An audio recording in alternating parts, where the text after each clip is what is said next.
Alright, my name is Omar and I'm going to be arguing against that teachers should have firearms and be armed. I say teachers should not be armed, and my claims are going to be that teachers are not trained enough to have these kinds of possessions. Teachers can become very abusive when dealing with students. Many teachers decide to be under the influence of a substance while working at schools, which leads to uncontrolled decisions.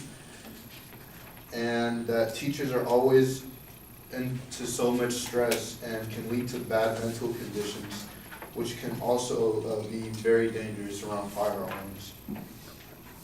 Alright, so David had said that security guards can't be armed. So that tells you right there, like, if security guards can't be armed, then why should teachers be armed with something they can't even use? Which leads to my point that teachers are not trained enough to have firearms.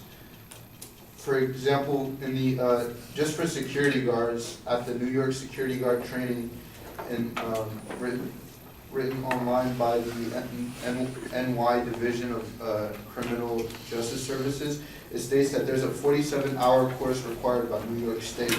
To attend the course, students must possess a valid pistol license pursuant to New York Penal Law Section 400 and a valid New York State Security Guard registration card. The course consists of 7 hours of New York State Penal Law Article 35 and 40 hours of range instruction and qualification. To successfully complete the course, the student must pass a written examination on Article 35 and qualify with a handgun. I'm telling you guys, 40 hours of range instruction. So if they have to go through 40 hours, what makes you think a teacher who has zero amount of experience have a gun in his or her hand? And this was from an article from the Buckeyes Firearms Association.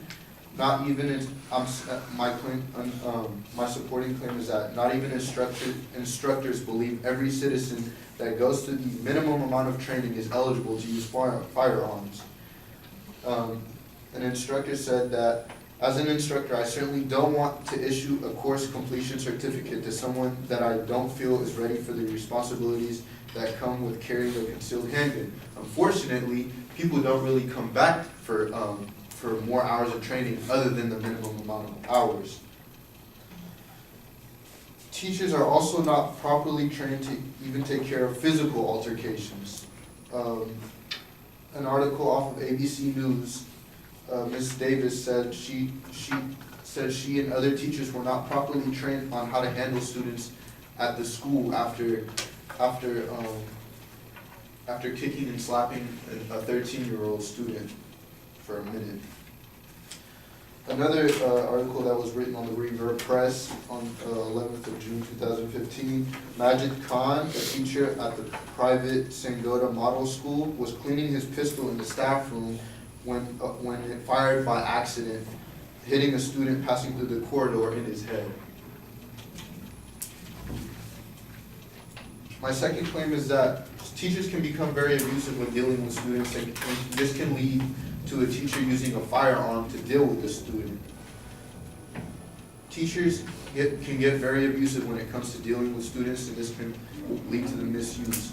And, the same article off ABC News, Julio R2 is a 15-year-old special needs student, was told from the teacher that he would beat him up from here to the kingdom come. A cell phone video was taken last May that showed a female Florida art teacher that warned the male student to step back before punching him in the face.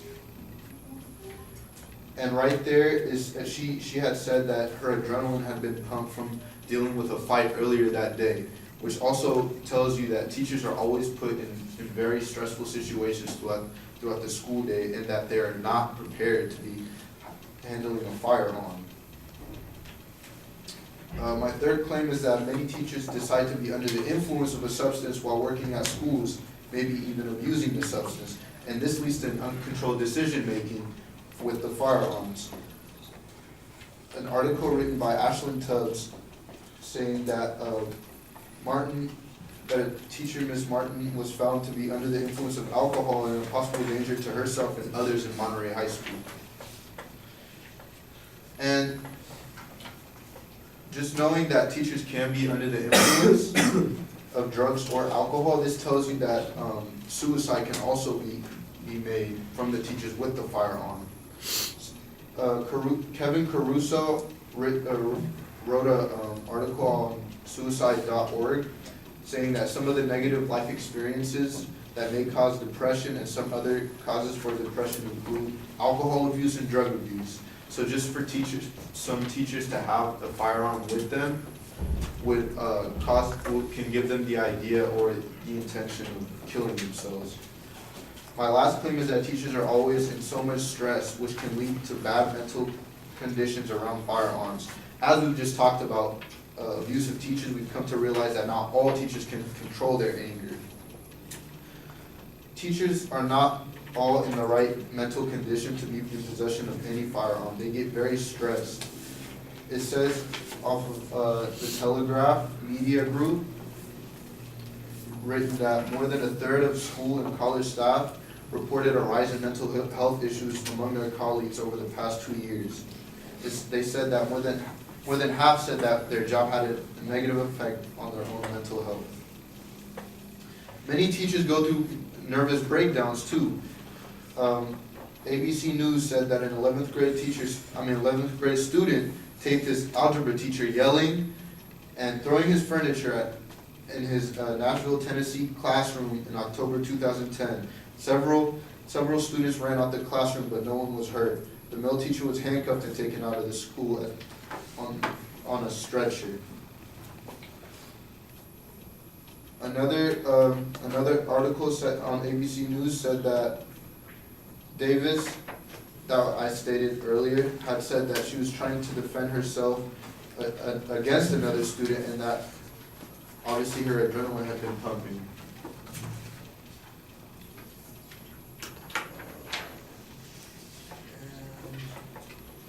Overall, students won't feel safe around armed employees, and therefore it's going to hurt their high school performance. Some research suggests that armed guards make students feel less safe.